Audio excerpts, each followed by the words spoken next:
Guys, welcome back to my channel. As you all know that my name is Sherin Warsi and my channel name is Study with me. तो आज का हमारा topic है seven sister. जो India का map है उसका जो पूर्वोत्तर भाग है उसके बारे में आज हम पढ़ेंगे, जिन्हें हम सेवन सिस्टर्स के नाम से जानते हैं। अगर हम त्रिपुरा और मणिपुर को छोड़ दे तो बाकी पूरा का पूरा जो इलाका था, हिस्सा था पूर्वोत्तर भारत का, उसे असम के नाम से जाना जाता था। और अब इस असम को तोड़कर कई सारे राज्य बन गए हैं, जिनके बारे में हम पढ़ेंगे कि ये राज्य कैसे बने और क्यों बने, क्या कारण थे। ये सारी हम आज हिस्ट्री इसमें पढ़ने जा रहे हैं। तो शुरुआत होती है त्रिपुरा और मणिपुर से। हमारा भारत जब आज़ाद हुआ तो उस समय त्रिपुरा और मणिपुर ये दोनों ही रियासतें थी। रियासतें मतलब जहाँ पे राजाओं का शासन होता है, ठीक है। तो मणिपुर और त्रिपुरा तो भारत में शामिल हो गए और असम नाम का एक राज्य था जिसके अंदर मिजो लोग रहते थे। मिजो मतलब मिजो भाषा है एक, जैसे महाराष्ट्र की मराठी होती है वैसी मिजोरम की मिजो भाषा थी। तो मिजो भाषी लोग रहते थे इसमें, और अरुणाचल प्रदेश के लोग रहते थे और मेघालय के लोग रहते थे और साथ ही साथ नागालैंड के लोग रहते थे, ठीक है।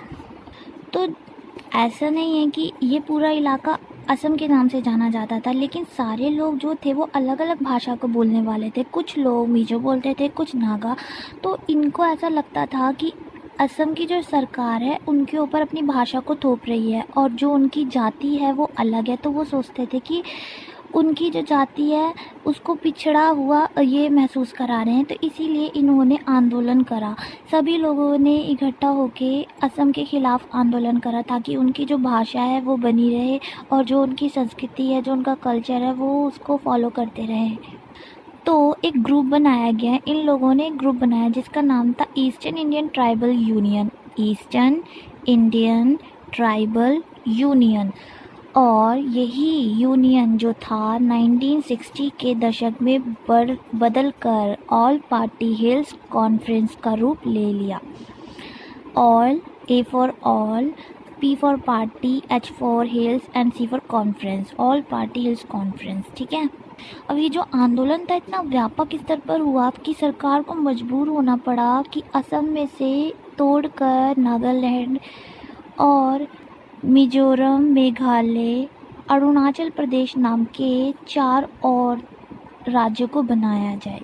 1963 में नागालैंड को बनाया गया। आगमी जापी फिजू जो थे उनके नेता थे जिन्होंने मदद की थी इसको बनवाने में। और 1972 में मेघालय, मिजोरम, अरुणाचल प्रदेश नाम के 3 और राज्य बनाए गए। तो इस तरह से इनकी जो प्रॉब्लम थी वो सॉल्व हुई और अब अलग अलग भाषा के लोग आराम से रह रहे हैं इकट्ठा होकर। और ये जो आंदोलन हुआ था ये 1980 के दशक में होता है, जिसे हम क्षेत्रीय आकांक्षा के नाम से जानते हैं। क्षेत्रीय आकांक्षा मतलब किसी एक क्षेत्र में रहने वाले लोग जब अपनी इच्छाओं की मांग करने लगते हैं, सरकार के ऊपर दबाव डालते हैं कि उनकी इच्छाओं को पूरा किया जाए। जैसे कि इन लोगों ने किया था, सरकार के ऊपर दबाव डाला कि उनको एक अलग राज्य का दर्जा दिया जाए, जो सरकार ने बातचीत करके इस मसले को सुलझाया और लड़ाई को ज़्यादा आगे नहीं बढ़ाया। इस तरह से ये समस्या का समाधान हो पाया। तो अगर आपको वीडियो अच्छी लगी हो तो इसको लाइक करें, सब्सक्राइब, शेयर करना ना भूलें। Okay, bye.